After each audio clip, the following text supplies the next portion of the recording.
it's not the first time that we're having this kind of a discussion. I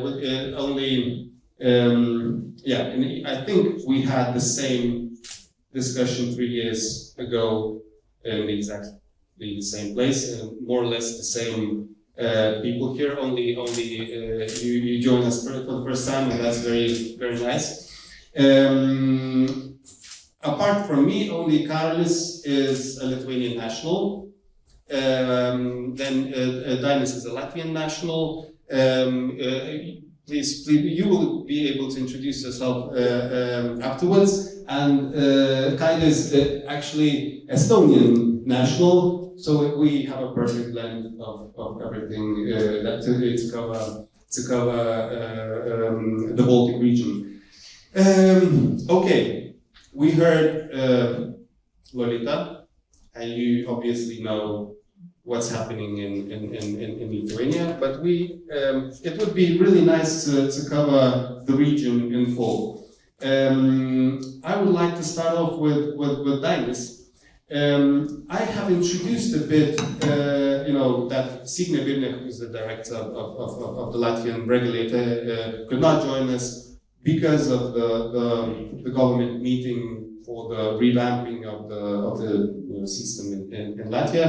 But I know that you have your own thoughts about that revamping, and how long does it take, and what are the news? Can we actually expect some results or some publications of what to expect? So introduce yourself a bit.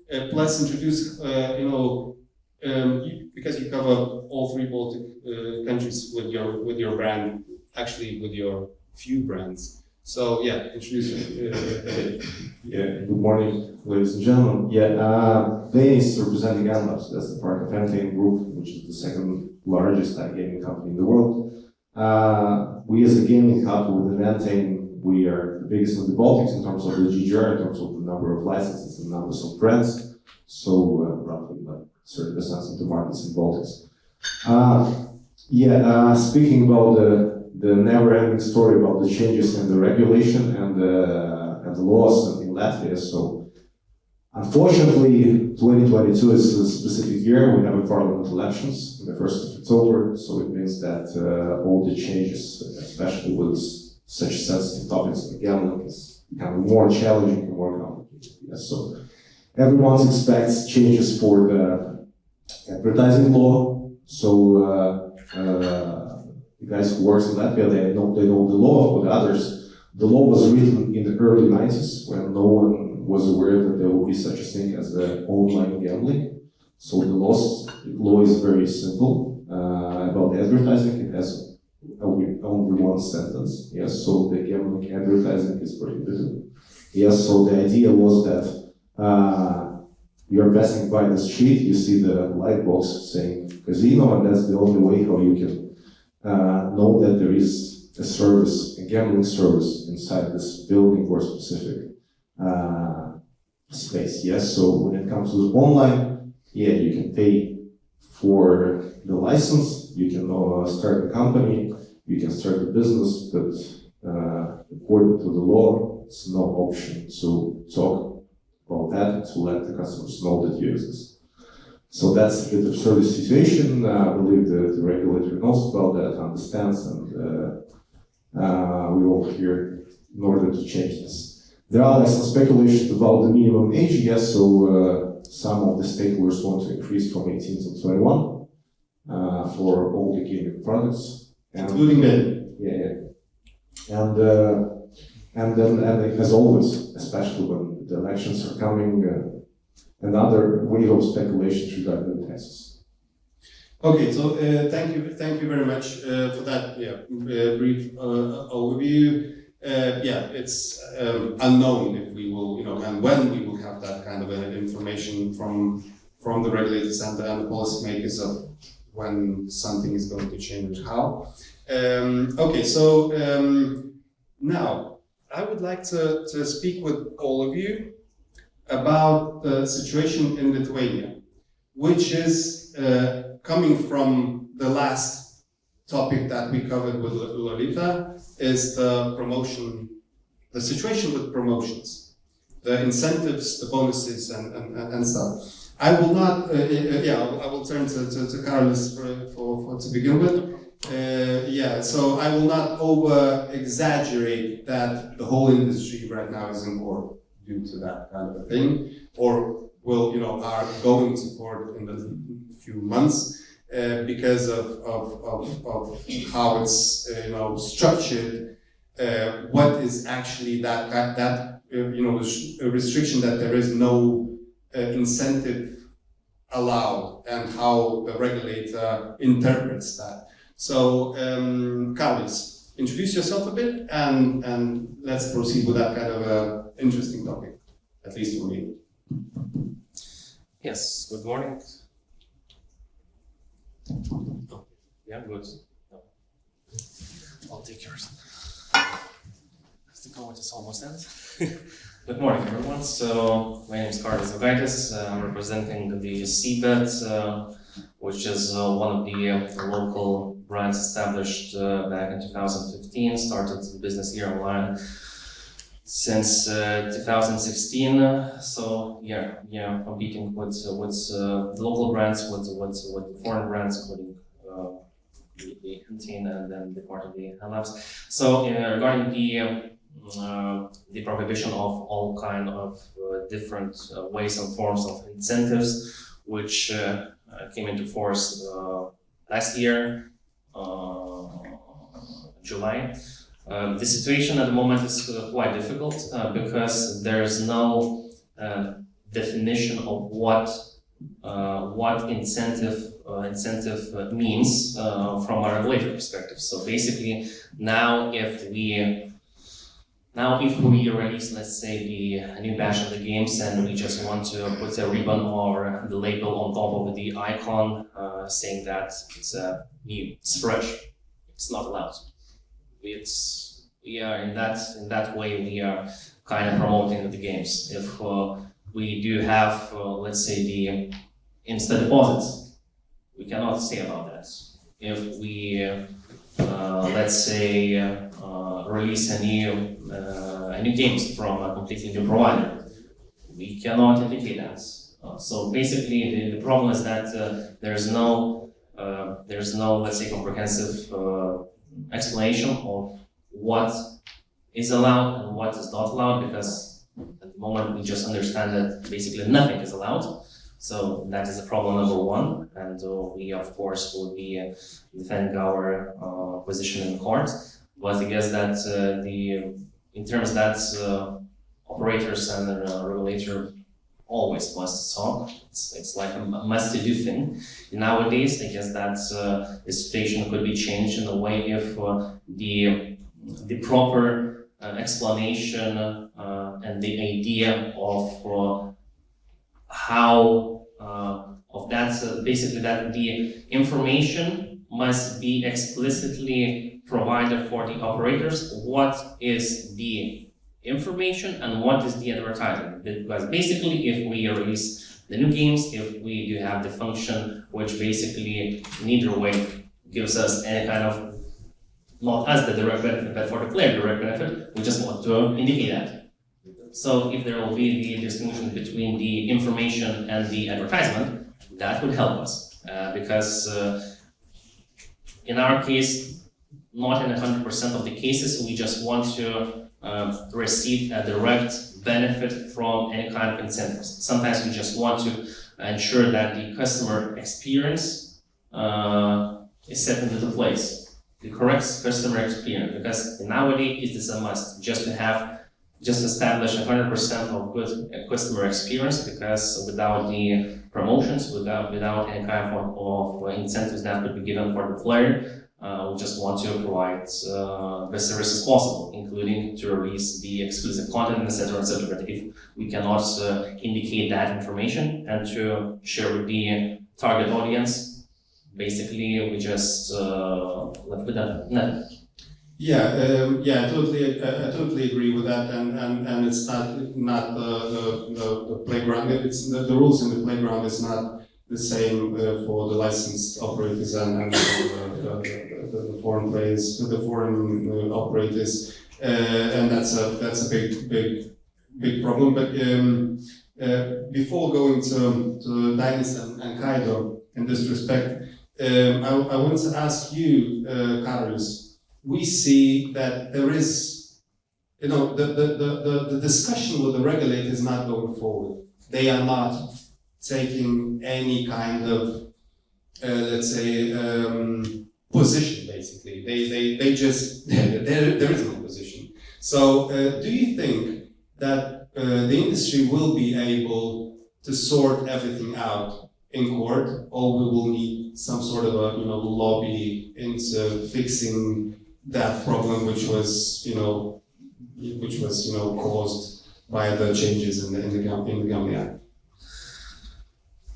I deeply believe, but of course, like flipping the coin, 50-50, in all the cases in the court. But I deeply believe that in a court, whether it will be our company or other companies, basically it will be the practice point in that case. But I deeply believe that there will be some, let's say, at least under the table guidelines set by the court, which will lead that the regulator must establish some kind of, let's say, official explanation of what is allowed and what is not allowed, because I guess that the problem here is that the regulator is kind of a bit afraid of operators that, as usually, operators is basically the businessmen who are in the business. And they are a bit afraid that we'll just want to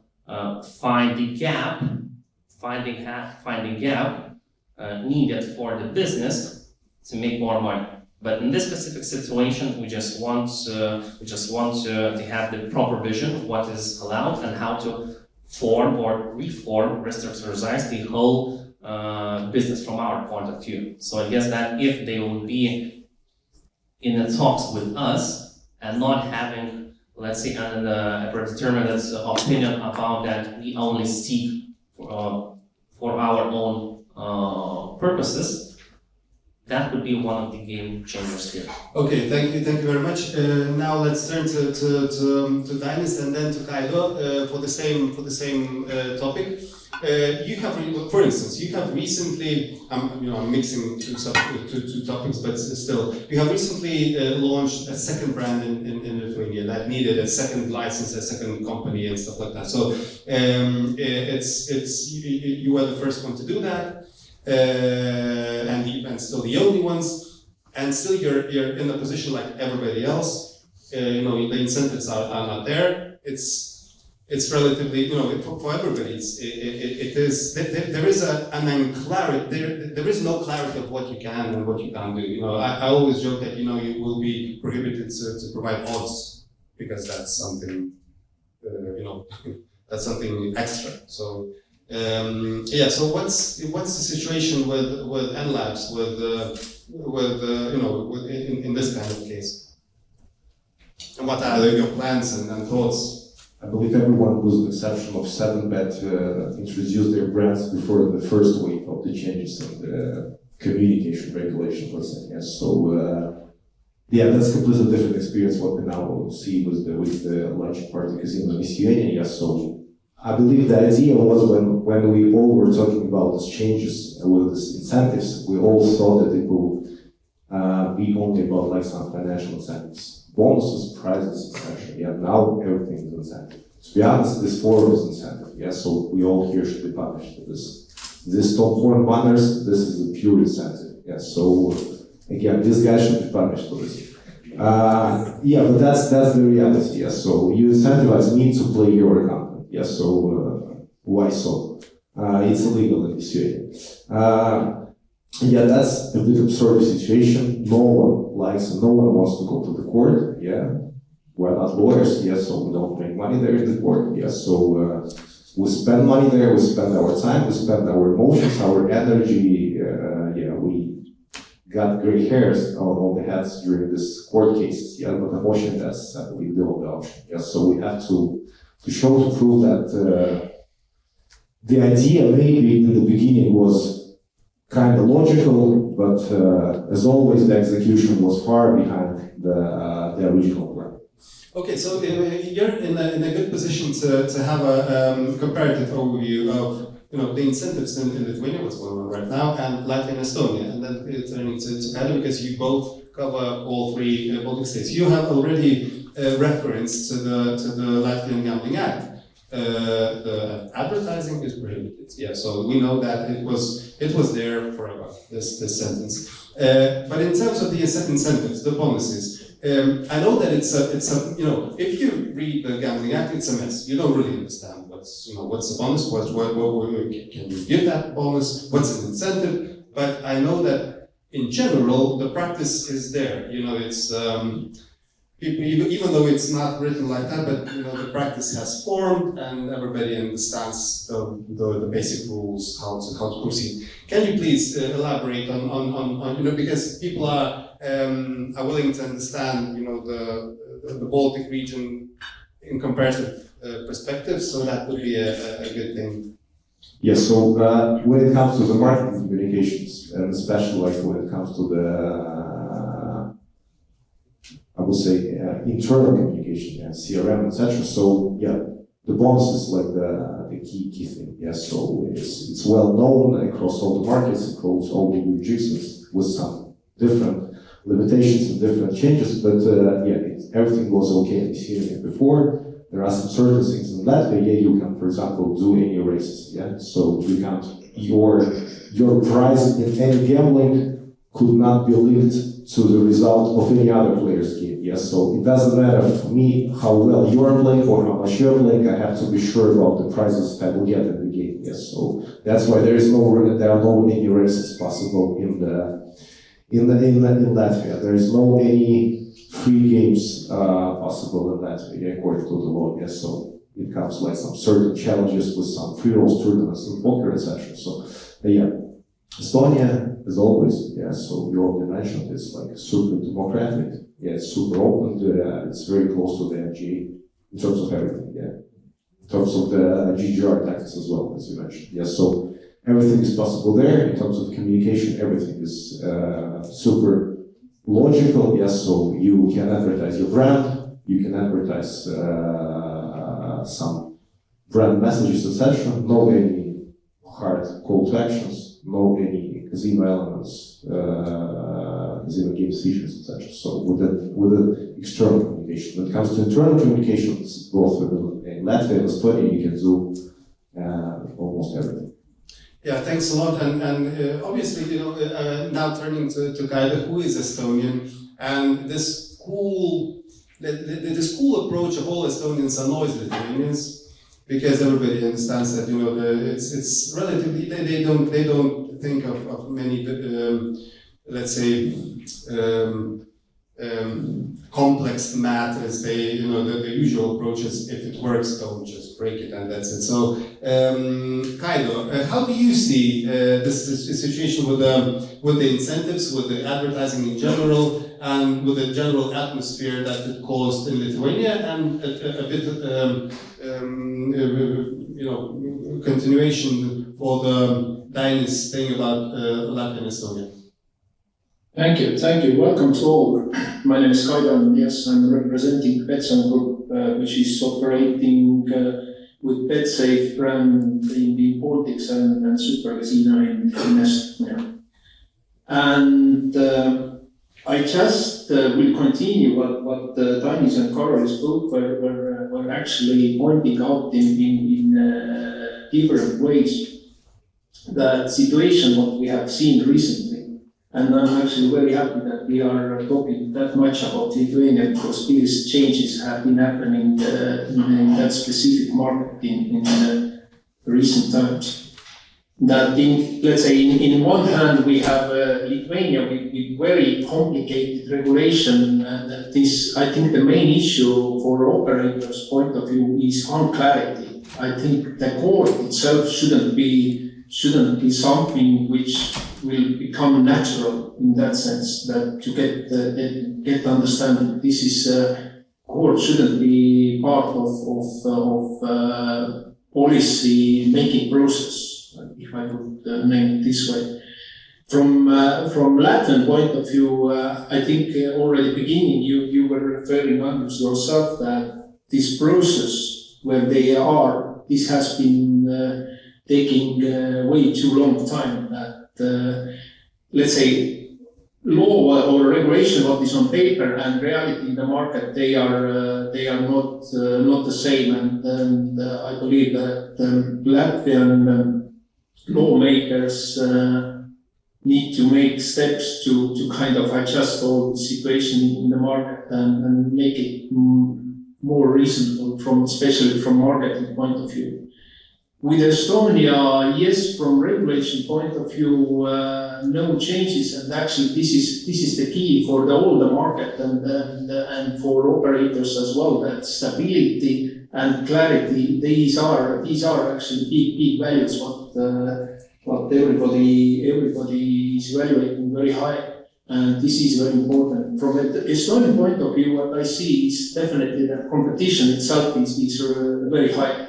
If you take number of licenses issued, it's around 25 or even more. So it's obvious that they all are not operating in Estonian markets, but still quite big number of licenses actively doing marketing there. It's obvious that small market it will be challenging. And the question is that how sustainable this is for specific companies operators, but this is more their business risk, I would say. But yeah, clearly the biggest, I think what we need to keep in mind today is that with the last two years, with all this COVID period and everything, the overall landscape has been changing, meaning that player behaviors, how players are playing. Many players have been switching from offline to online, which means that they are much more in open market. So it means if we take once again Lithuanian case where license operators are extremely limited with any type of communication, and then more and more players are playing in online, then obvious that they are open and attractive for non-licensed operators, and this is something what policymakers really need to think about. It's not they shouldn't think about based on 1 year time only or something like this. It should be much more longer view from that perspective. Yeah, thanks a lot. It seems that the Latvians are thinking in a very long term, so it takes most probably a bit of time to foresee everything for the 30 years from now. I will turn back to all the operators to discuss the changes, those big changes in Lithuania and the effect that you foresee, if any. But now I want to speak about the B2B part. Okay, so the B2B part, Lithuania, Latvia, Estonia, all three countries, they don't have a B2B licensing regime. The B2Bs are, they have the requirements, test and stuff, and everything is really different in terms of Lithuania, Latvia, and Estonia. You were nodding your head about Estonia. It seems that it's relatively straightforward, and it is relatively straightforward for the B2Bs. When I'm talking about B2Bs, I'm not referring to the live studios located in Latvia, which is a very specific, separate kind of a thing. Endorfina is live everywhere, like in the region. Can you please give us a brief, overview? When did you enter the market, and how is it? How do you see, all three Baltic states in that kind of respect? I know that it's a bit of a, headache to be in Lithuania, because it's a daily work to be in Lithuania, even though it's not, the entry is not that difficult, but it's a daily work to be in Lithuania for the B2B. But other than that, how do you see it? How was, it was a bumpy road or not? For those, because there are quite a lot of B2Bs here which are already in the Baltic states and which are considering entering the Baltic states. Yeah. Thank you, Andreas. Hello, everyone. Good morning. So if you talk about nationality, at first, Yes. let me say briefly about myself. My name is Jangar. I was born in Republic of Kalmyk. Now this is territory of Russian Federation. And around 25 years ago, my parents decided for moving to Czech Republic. So it means that when I was 8 years old, approximately. So That's why Endorfina, okay. yeah, that's why Endorfina. Back to Endorfina, we are B2B online slot game provider with head office in Malta, and we are a relatively new member of Baltic gambling family. Last year we set one of big goals to launching our games in Baltic region, and from last year I was in contact with all regulatory authorities. Thank you so much. It is a very good experience for me, for my team, because when I was in contact with each of regulatory authorities, each of them answered us, helped us, supported, provided us all information about the markets, the best solution, how to set our internal platform, online gambling, etc., etc. Therefore, I would say really thank you, Lithuanian, Estonian, and Latvian regulatory authorities. Amazing cooperation. And the result was that at the beginning of this year, we certified 30 games in Latvia, Lithuania, and 94 games in Estonia. So now, from perspective of B2B supplier, I still see that Baltic region or gambling in general is still relatively new business environment, new legal environment, and therefore I'm expecting a lot of change. For example, B2B license maybe in the future, advertising and so on. Would you like to have that? Yes. You would like to have Yes, yes, definitely, because I think that when we have any regulatory authority, any regulation, what does it mean? It means that this is safe, security market for us, for our partners, for players. We have clear taxation, all information about advertising, for example, regulations, etc., etc. And this is protection for us. We would like to be in strictly regulated market with main authority who is guarantee of this market. So, and I think that this is a way what we should to do. And therefore, for example, when we talk about Endorfina 2019, we was presented in approximately 5 markets. Now, Endorfina 2022, we have more than 20 regulated markets. It means that we have B2B license in Malta, of course, in Romania, in Greece, and we certified more than 100 games in 20 jurisdictions. Now, it means that we are looking for completely regulated market. It is a safe way for all of us.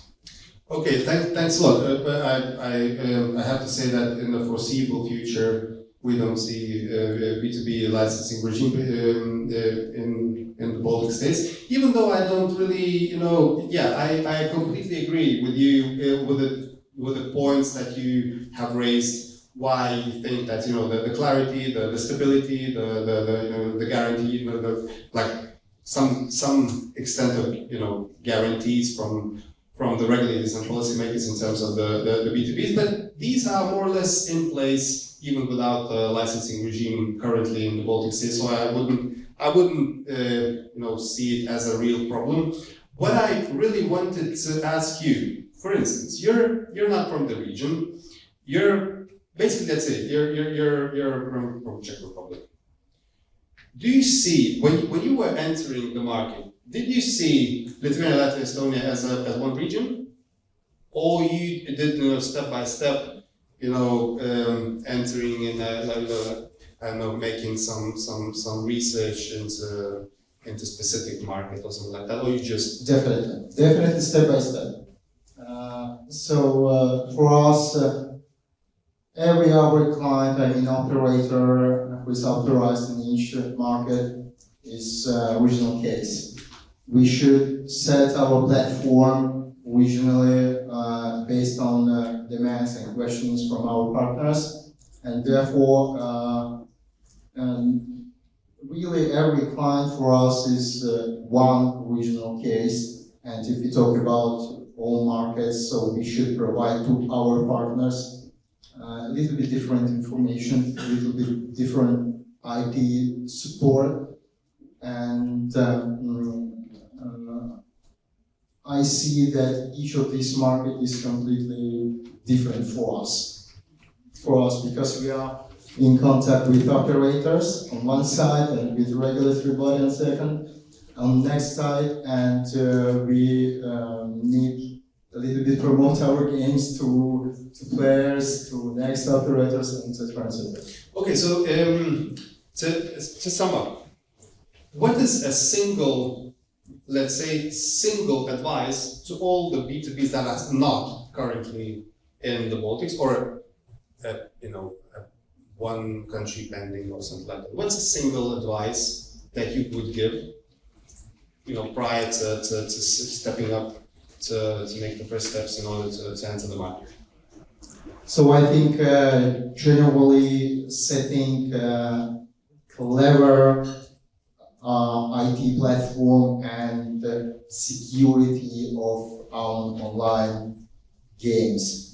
So therefore, before we entering into Baltic markets, we decided to do internal audit by International Test Laboratory in order to obtain ISO 27001 certificate to know how we set our internal rules, our internal IT system, and then we proceed with entering to Baltic markets. So what I want to say, really, if you have good quality, there are no problems with entering. If you are in contact with regulatory authorities, so it is still no problem, because from my experience, I see that cooperation with regulatory authorities is on very high level. Thank you very much. I was informed that we only have 3 minutes, but I really need to, and I really want to ask a question about the changes for all the three. I don't know, we lost Heather maybe. Okay, so everybody knows about these changes.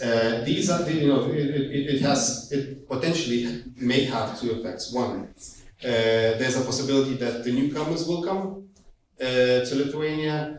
Lithuania is a packed market. That's my opinion. It's a mature, packed market. But still, there are some names who continue to work,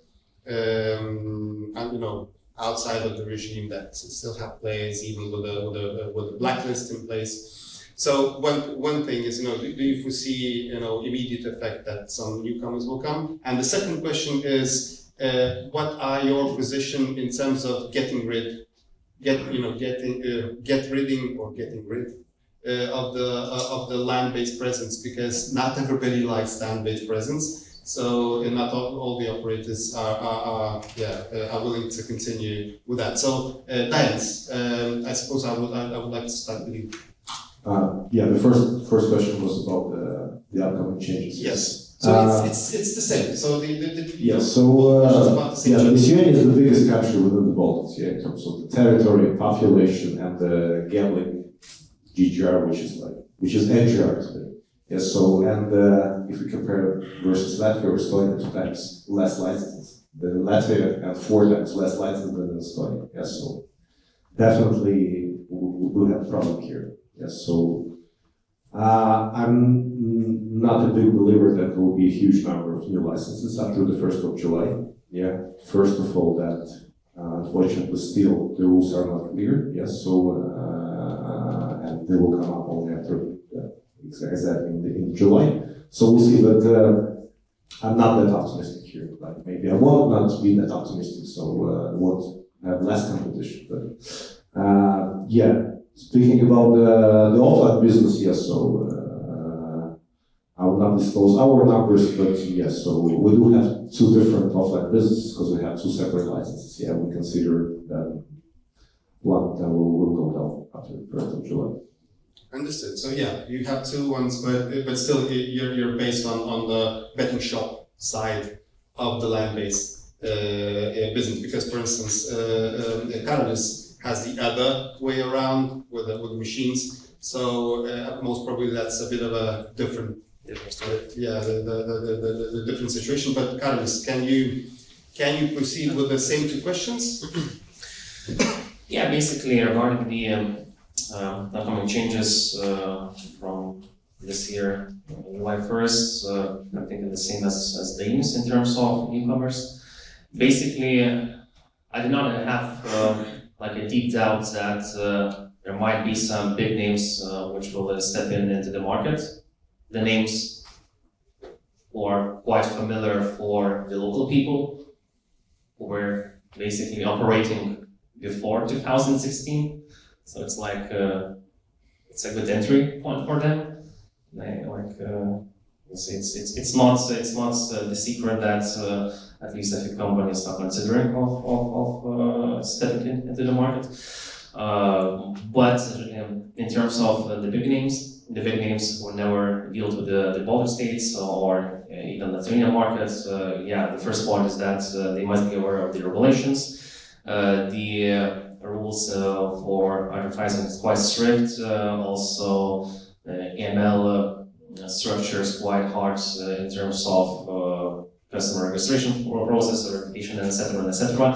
And the most important fact is the whole IT infrastructure and how the platform must be basically built in terms of to not face with the serious technical issues once you want to, let's say, provide and get the information that need to be submitted for the game reporting, etc., etc. And answering to the second question, yes, it's a different story. As it's the business that Vilnius is running, that it's all about the numbers. Yeah, thank you very much. And Kylo, I don't know if you heard the question. You know the upcoming changes. Everybody knows about that. So two questions: do you foresee immediate change in the interest for Lithuania, for the newcomers, for the international names, or big or small? That's not a big question most probably. And the second part of the same question is: are you going, if you can disclose, are you going to get rid of your land-based presence, or in part? Will that affect your land-based business? The possibility to do that. All right, let's start from first question. I believe the appetite of newcomers is always depending very much of specific conditions in the market and regulation included. And this is something what recently, although this, I think we all are welcoming this change in licensing process itself. But what concerns all the communication and marketing part, this is more than tricky. And I believe this is something, especially when you are entering with a new brand, everybody needs to consider and kind of evaluate and make a business case. So technically, yes, it's opening the market, but I'm not that positive regarding newcomers, or at least to say that there will be kind of boom about new enterers. What concerns our offline operation, then yes, we have been doing this kind of exercise to all the COVID period, because no secret, it has been really difficult and painful to operate in offline when business is damaged almost, and to get this business back is extremely difficult, especially with these conditions in market.